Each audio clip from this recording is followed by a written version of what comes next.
Ja, så var vi etter her ved en sending fra Iktus, og jeg sier gåan det, og det er deilig å kunne være vidt til å tale Guds ord, og la meg si det så leis at det er min største glede å kunne være vidt til det. Og det er Guds ord som er kraften, det er Guds ord som kan bygge oss opp, det er Guds ord som kan gjøre oss vissene om akkurat framtid, og om akkurat avleika, og så nekv anna. Og det har vi hoksa at jeg har sagt noen år om i samband med Naaman, og jentene, småjentene, jødiske småjentene i husen til Naaman. Kanskje jeg kunne kalla evnet som i det for strategiske vidan.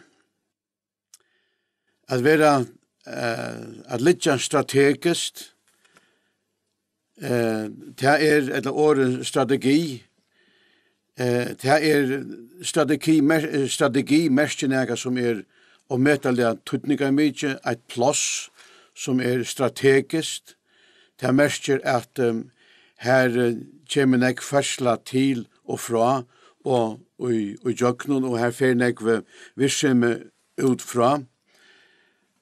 En handel, en vinna damer a litja av en såkalt av en strategisk plass. Jeg tykker vi kunne eisen heva en strategisk vidan. Og det er det som jeg aldri kan kalla til i dag. Jeg kunne eisen hugsa mer at ta seg nekka om hva det omvending for nekka. Jeg vil ikke lese alle søvnene om Naaman, alt tekstbråtet, men jeg kan genga i jøknen søvnene så lenge som jeg minnest henne. Vi har søvnene om Naaman og jentene i huset, eller arbeidsjentene i huset Naamans, og i og kongabok kapittel 5. Og det er så 403, og i omsetningen, eller bibeltøyingen til Victor Danielsen. Og jeg hadde vil lese et vers her, til det første vers. Det var 17. kongabok, kapittel 5, og vers 1. Naaman, herhøvdinge Arams kongs, hei nekva sia tja herra sønnen, og ver nek virder, tog vi honon hei herren give aramearen sier, han var veldig kappe, men spydalsker.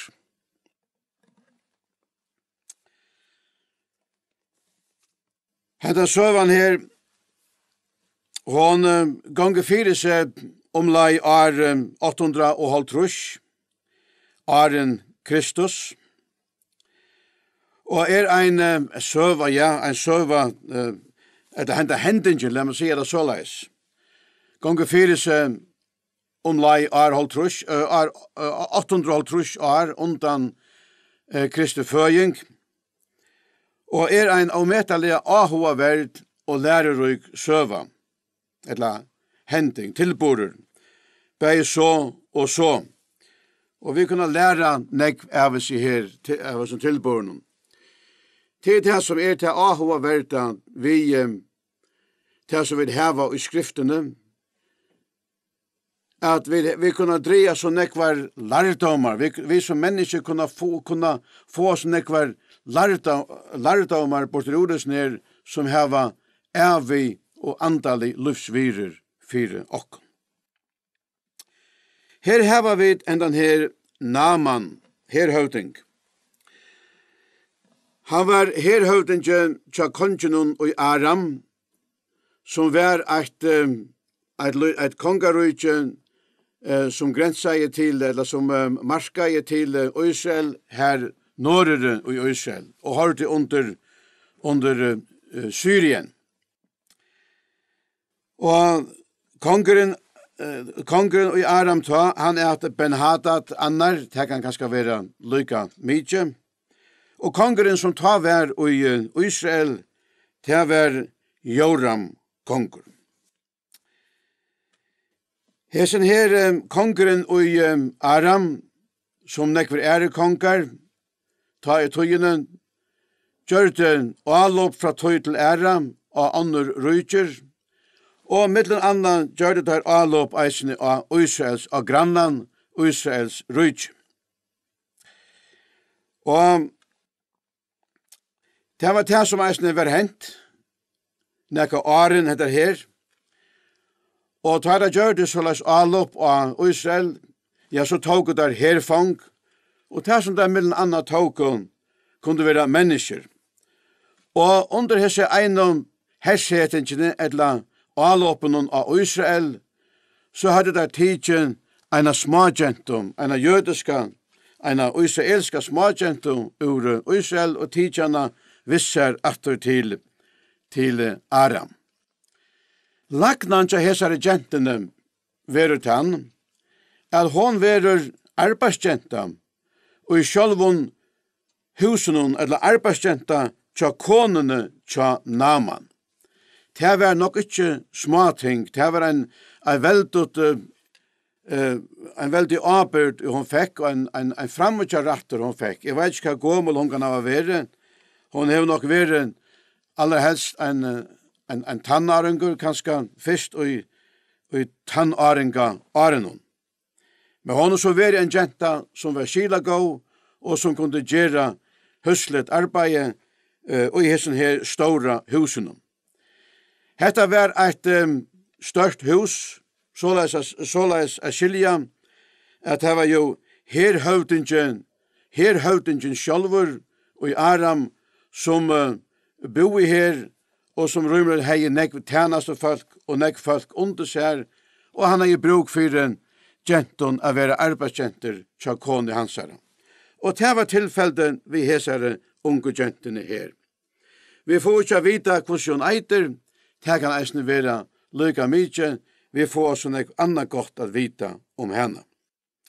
Nå hese Naman, han vil beskrive av her som en ekvelia donaligur hermever, for jeg bruker årets strategi etter, han har vært en gauur strateger, han har vært, ja, det stender eisne, at han har jo vunnet aramearen nekvar sikrar. Han vil lyster her som en kappe, og orsaka av hesen her som han meknaie, og i sin hermanna løyve, var han eisne en maver vi høyare respekt, eller høyare viring, og i middelen alt falskje, og ikke minst, og i kongahusen og av kongen sjølven.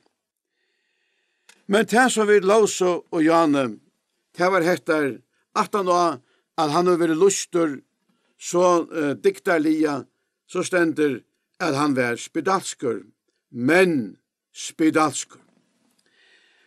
Og det kunne vi skilja at det lykka som vente opp og nyer og på det heile alt.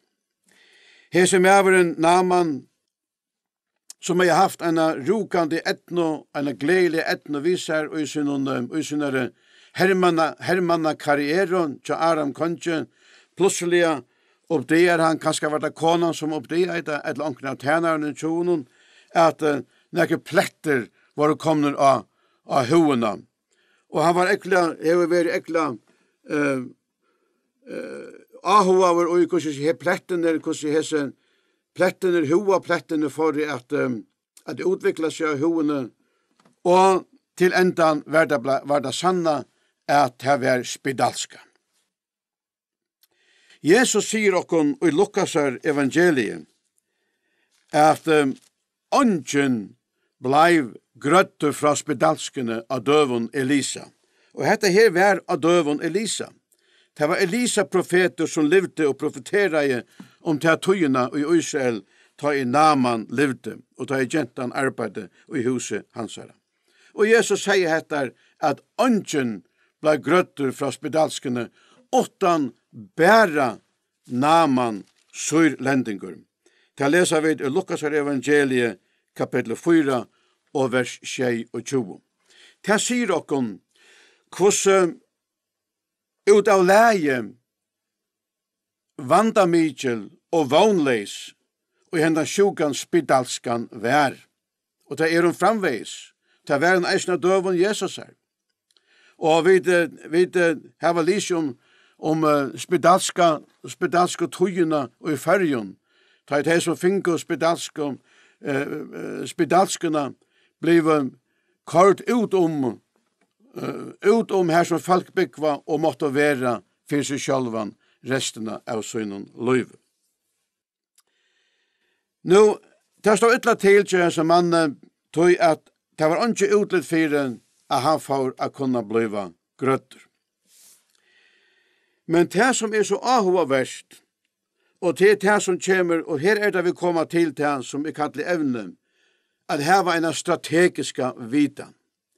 Her en løydel jenta, en avskyldig, kanskje en avlart jenta, som kanskje ikke heier til øyelige respektene omkring seg, til nække hever og i var haft, som heier et lagt støy, hun var tjener, hun var arbeidskjenta. Hun heier en vidan. Hun var oppvaksen i Israel. Hun var oppvaksen å komme i tempelet. Hun var oppvaksen ved tilbyan av gode Abrahams, Isaks og Jakobs. Hin livande skapare goden var hon oppvaksen i heima til søgn og foreldre. Og hon har oppleva hvordan god eisen er gripet inn og på en underfodla måte og på nekva måte hvordan god har grøtt mennesker og hon kjente eisen søvende ta god lagte Israelsfolk ut ur Egyptalandet og inn ut og traldom i Egyptalandet og på en underfodla måte iver Reie havet.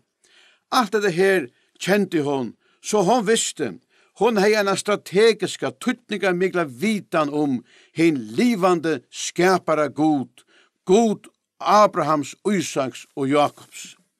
Hesa vitan hei Naaman ikkje, og heller ikkje kongren og Aram, som hon hei. Og hendan luttla gentan, hon hugsa som så, hesa vitan må bera vujare. Jeg har en vitan som tryggve kan hjelpa hesa manne, som kan hjelpa hesa manne bortur ur hesare sjukene, hesare deia støvene som han kommen ui. Og hon fer og forteller det fyrir husmaurene, fyrir kono Naaman.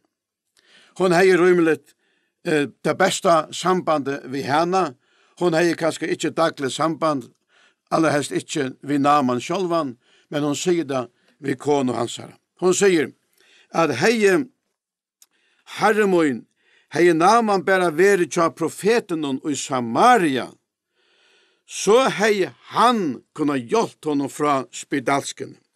Hetta var ikkje småting i hendan gentan sier og lovai.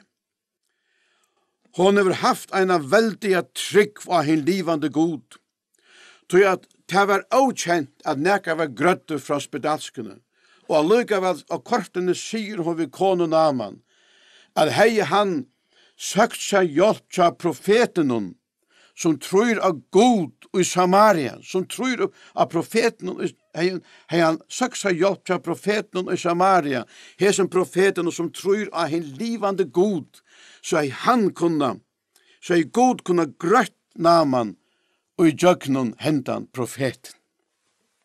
Hon tror det. Og kona sier det ved Naaman, og Naaman, han sier det, han forvojere vi boven til kongen, og sier det så hever gentan sagt at hon vet om en profet i Israelslandet som kan grøa. Og kongren i Aram, han beina veina villige til at senda Naaman av sted. Og det som han gjør at han sender han av sted vi håpen av gavun til kongen i Israel.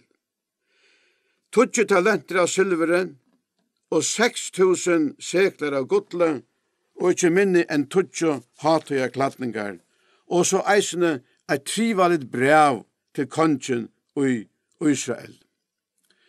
Hver og kongeren bygge kongen i Israel å teka seg av hessen her mannen Naman og så videre, og sjuk og hansare. Men hetta her teker kongren og Israel ekla etlande opp, og hoksar at hetta er et sni alop tja kongen og Aram. At han atla seg a finna seg høve til alop og ætsøkn av Israel. Men såleis var det ikke. Det var virkelig for at god Israels kunde komme som mannen Naman til hjelper og gjøknen profeten i Israel. Og så det til at Elisa, han fratter det her. At hadde vært tja Israels konge og be om å få hjelp. Og ta det at Elisa sier at let han komme til mun.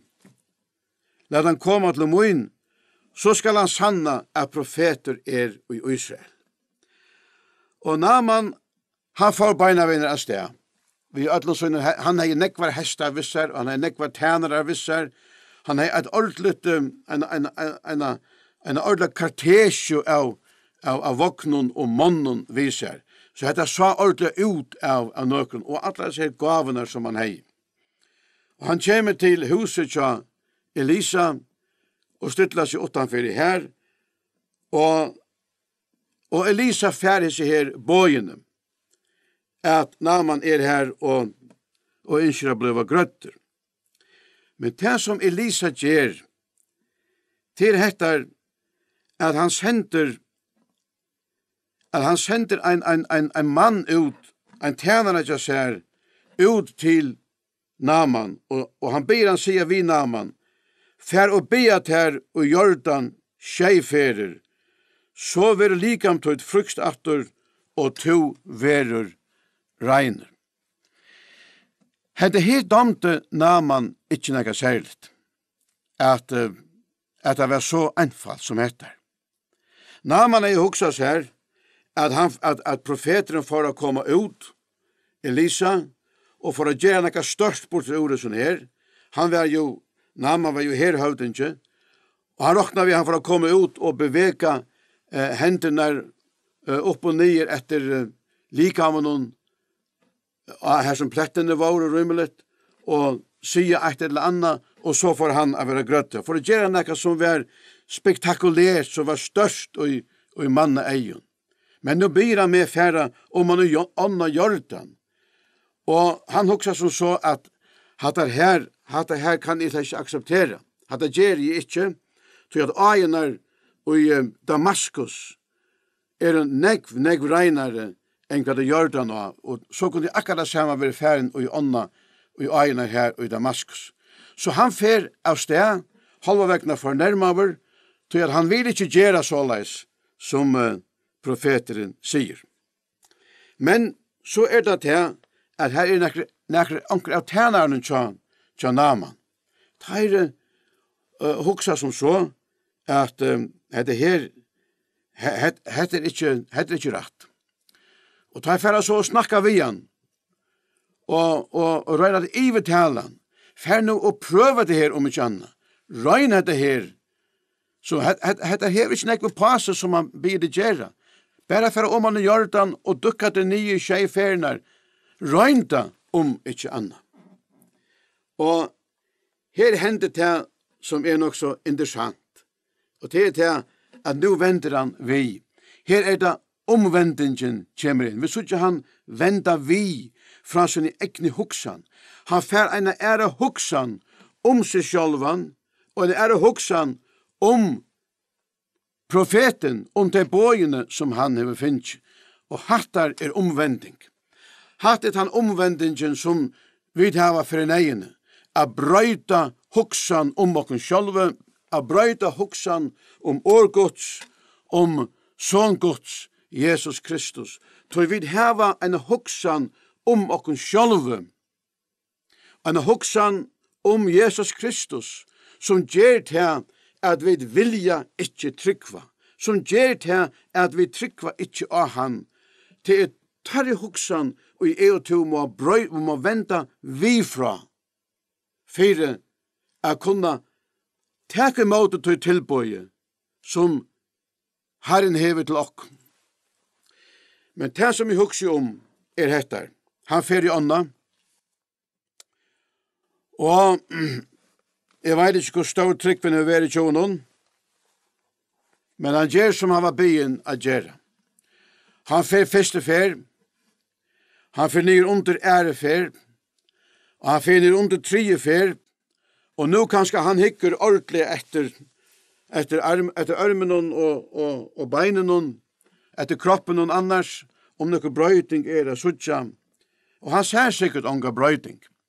Og han fer under fjore fer, og han fer under femte fer. Og nå hugsa han, nå måtte han være onga brøyting, men han ser sikkert onga brøyting. Og han fer under satte fer, og nå fer han under kjente fer. Og det er kanskje det mest nervøsa fyrir han, det kritiska. Og jeg vet ikke at han vil hugsa seg løtna, men han fer under kjente fer. Og jeg vet ikke om han hesa ferienar vi nervøsitetet kanskje hikker etter hovene tjansar. Og hva ser han? Plettene er borster. Eit under er hent. Han er grøtter totalt fra spedalskene.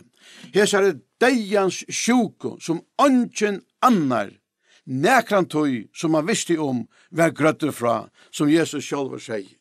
Han var grøtter. Og det stender enda at hoven var så rein som av småbattene. Som av småbattene. Det er ikke eiti å rensa. Strategisk vitan. Hva det er hent hvis gentan gøymte sina strategiske vitan, gøymte sina likla vitan, sina avgjerande vitan, om en livande god som kan krypa inn til frelse og hjelp. Hva det er hent? Ja, det er hent at Naaman har ikke blivit grøtter, og han er døy. Og såleis er det vi okkon som frelst er. Paulus sier i Rombraunen at jeg stand i skuld bæge til heitningar og til jøder. Hva var det for en skuld? Det var hentan her strategiska vitanen til honom. Hette her som han visste, at Jesus Kristus er sånne gods, at Jesus er Messias, at Jesus er han Messias som profetene hadde tale om og lova skulle komme, at Jesus er og vært han som god hei lova sendt, og han som tog, han som døye som syndoffer for syndene til okkon, og at Jesus er risen opp, og at han lever i det, og er til reier at frelsa kvønt han som i trygg vende seg til han. Hesa vitan, hesa strategiskum, likla vitan, avgjerande vitan, heie Paulus, og han la sannelig ikke av bovenom. Som læresvennen eisne søtte, hvordan kunne vi tia og ikke tala om det som vi da se og hørst og oppleva. Og hetta var det samme til hesare og lærte gentene som var tidsen til fenka, riven ur heimesøyn i Israel og ført til Arams rujtje og ble arbeidsgenta her. Hendan gentan la ikke av bovenon, men let Naaman få til å vite. Hun kunngjørte til gode tøyentene evangeliet for Naaman, og han ble grøtt. Jeg kan lyde i atlam til støvum som henda gentan hefur finnje i heimen til Naaman og kone hans herre. Og kanskje enda til kongen at han har hettar. Anker Ivarstøy. Jeg og to som er frelst av Guds nåde, som vi heile anda Guds, hava finnje åpenbæra sannleikan om Jesus Kristus og i Jesun år. Vi har for det første finnje åpenbæra at vi var fortapt og i okkar egnu synd. At vi var fortapt av vei og et evet fortapelse. Men så finner vi da vita god I sånne søgnen, hei tidsi alla synd okkara bostur, og bøtt fyrir alla synd okkara, og her vi vet her tidsi bostur, som gjør det okkur sek og I fortapelse, og a genga bostur fra god. Han tidsi det bostur som skiler I middelen okkun og god, vi blåe søgnen. Her så åpenbering finner vi eisene, og så gjerne finner vi nøye fra gode til å trykva. Og vi setter okkara alit av hettar offer Jesus av offer deg av Jesus og opplevd dem en underfulla frelse, så la seg skilja av god enda fødde okkon, og gav okkon heila andan av byggva I okkon, og vi da nu finner en fulla vissi at sal okkara frelst, at sal okkara endurløst fra fortapelse, at vi blivin godsbøten, at synd okkara fyrirgiven, og vi skulle komme heim I himmelen, ta vi dodja, eller ta Jesus kommer atter, og rytter ødsøyne opp, og I einon nu heim til himmels. Hatt okkara vidan. Til okkara skilda. To ivast onga løti tui moi viner, moi tryggvande viner, brøver og systrar, som sitter lusta ui det. Ongen av okkon ivast ui heson, at vid eia, at leta det som vid av oppliva, at leta ånder vita det. Hvordan det vid her? Hev du gømt handan vittnesboren ui ara tudger, og ongan du fortalta fyrir nøkron? Eller det nekka som du ikkje forteller ofta? Det nekka som du bæra snakkar ta du lika som en særlig tilstand og så videre? Hettar en vitan, en vittnesborer som du alt og ofta gøymer og teger vi ta du først møveleikan til at greia fra til personliga vittnesbord. Okkara skilda å være vittne det som vi har opplevd. Kvoi? Tror det så mange mennesker rundt om okkon. Det så mange mennesker rundt om okkon som har så andalige spedalskene. Spedalska sjukan en mynd av okkara andalige sjuko årsak av syndene I fri gode. Andalige deg. En sjuka som vi ikke kunne grå oss fra sjálve. Men vi har finnet en grøye mial og til deie og blå Jesus her som renser oss fra allare spedalsko, som renser oss fra allare synd og hatt et han bådskaper og vi kunne fortelle. Det ikke sikkert at du det ikke nøye til her å være en talare for å kunne gjøre det. Eller å være en god rithøvender, eller å være en god iskjare, og så videre. Men oppa tog måte og en einfaldan hatt at vittna Jesus. Det kan du gjøre av din arbeidsplass. Det kan du gjøre av møte. Det høver givet til vittnesbord. Og du kan så sannelig eisne gjøre det. En god måte å vittne på å få fæter av noen god traktaten. Eller noen god bókun, noen bøylig god bókun, og bøyda det ut. Bøyda traktater ut. En traktat ved en god bådskap avmetallig virksom og avmetallig effektivt. Hon ligger inne til feltet, og hon alltid klar å lede sin bådskap høyre. Vittna to og heter okkar arbeid. Og ivist onga løti tog at forsøma vi det så arbeid. Av vittnom ta frelse som vi da finnes å oppleva. Så skulle vi sværa fyrir teg vi lønarstål Kristus her. Hvis vi bevusst fer at han fer, bevusst med som planlagt, ikke vilja, ikke av ho, a lada naman vita hver han kan blova grøtter, a lada akkurat nasta vita hver han kan få sånne frelse. Hvis vi tia det her bostet bevusst, vi vilja, så trykk vi Ta vi kommer standa ved lønarstål Kristus her, som vi leser om i Korintbraven. Her kommer vi det svære fyrir det. Og det såleis, har det vært såleis, og i munnen løyve, så kommer jeg at loja et antallet tap ved lønarstål Kristus her. Som jeg kommer å være og metallet kjetter av til løt og enkra at det ikke gjør det meire for den Herre frelsere som frelste meg så underfullt at det ikke greit i øren fra. Og det var størst lønartap. La deg kun hugsa om hettar.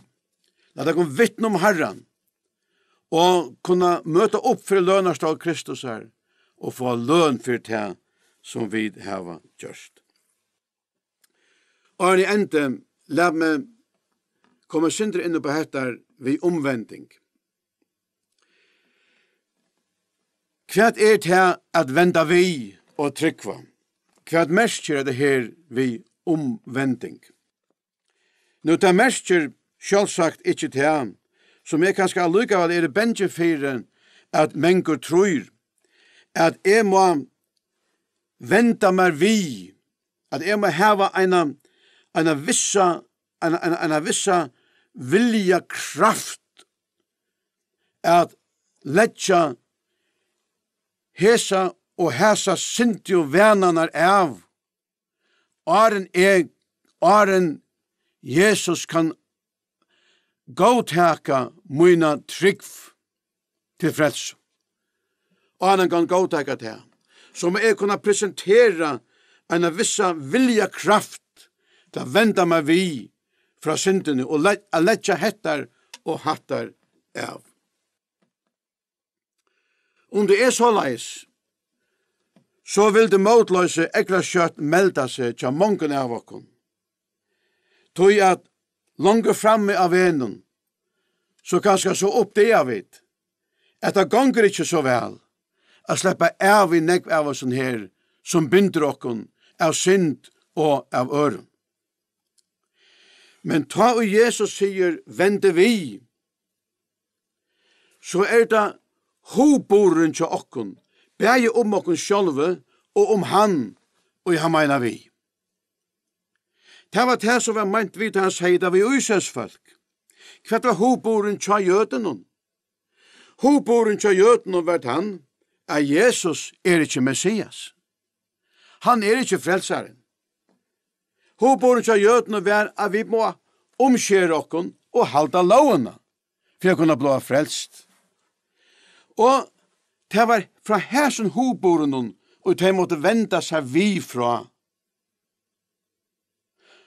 Så hvis jeg ikke gjør det til, hvis jeg ikke slipper det her som hoboren, så vi åren, så tog det ikke imot det tilbøye som Herren kom vi. Sjølvant. Vi kan ta døme etter fra Naaman. Han heie brukfire at venta vi. Profeten Elisa sier vi igjen, fær man til Anna Jordan, og be at her skjeiferer, så blir det grøtt. Hva blir han? Han blir fornærmet. Hatta tror han ikke på at hatta var nok. Han tror ikke på at hatta var løsnen. Han ville ha en æra løsn. Og det var at Elisa kom ut og gjør det okkur størst vi håndene og så videre. Det er det som han ville. Og tog for han av stedet. Men tjeneren i tjonen rundt å ta seg vi han. Fær nå.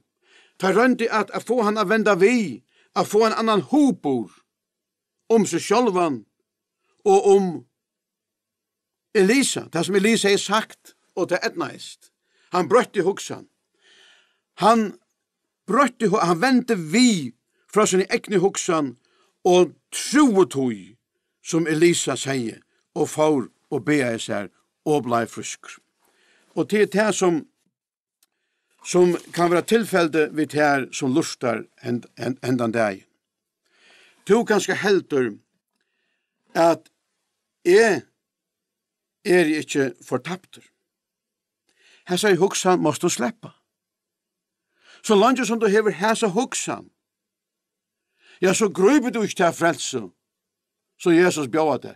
Du måst vi noen venda vi fra hese, 140 grader fra hese hugsan. Du må sleppa hese hugsan. Du må sleppa hese hugsan. Du kan skal hugsa som så, og det så store syndare, at Gud kan ikke frelsa meg. Så måst du venda vi fra hese hugsan. Annars grøyper du ikke tilbøye, den hugsanen, hon forat her, og jeg gjør det. Det hatta som det merker at venda vi. Mennesker må venda vi til det hevende skreiva hugsan om seg sjálvan, modvis gode, og om sånn Guds Jesus Kristus. Du kanskje hugsar at det ikke no mykje at tryggva, at det ikke no mykje til som Jesus har gjort. Jeg må gjøre okkur anna eisene. Vende vi fra seg hugsan. Vende vi og tryggva av Jesus Kristus. Må Herren sikna okkur nøll, for så et dyrebæra navnskyld. La meg lesa en tekst opp her, en ende vi bøn. Frels og krøv. Her leser jeg nekka som skriva. Om det krøv som menneska skal oppfylla til tess å mottaka Guds frelsom, så kan menneska aldri koma kvila og gjerne fotlare frels og vissom. Tog at menneska som ærligt om seg sjálvan vil aldri koma til den nye støv at jeg har vi oppfyllt krøvene, og tog jeg fullviser i at God vil fagna mine trygg til frelsom. God stidlar andre krøv meira enn det, som kraft av en neistøtten menneska som vi at drukna, at det innser sina nei og akkallar God om frelsom. Krøvene om omvending fra syndene til komme 18 år, og her var vi heila gjering a gjera. Et menneske som ikke kommer til trygg, og så stad ikke født av nudjon, hever ikke måltidje heila i andans kraft, som en treidfire a kunne venda vi fra syndene. Omvending til frelsom at mennesken brøyder hugsan om seg sjálvan og om sånn Guds. Vi øren ein hobors brøyding. Rattvisgjeringen knutt til trunna. Heilagjeringen knutt til omvending. Dordagjeringen knutt til lyfte. Fægir takkje deg fyrir, jeg vil atter hesa fyrir hava kunna tala til et år, og jeg ber om at du vil valsikna årtøyt fyrir honon eller henne som hava lusta, og gjev to nøye til frelso, personliga frelso og kvald. Sikna du okkara land, sikna tei som stjøtna og som styra i okkara land, bæge landstyri, løkting og kommuner. Herre, vi letja alt såleis og i tunar hender, Herre, og takka deg fyrir tunar store nøye. Høyra okkara bøn, fyrir Jesu navns skuld. Amen.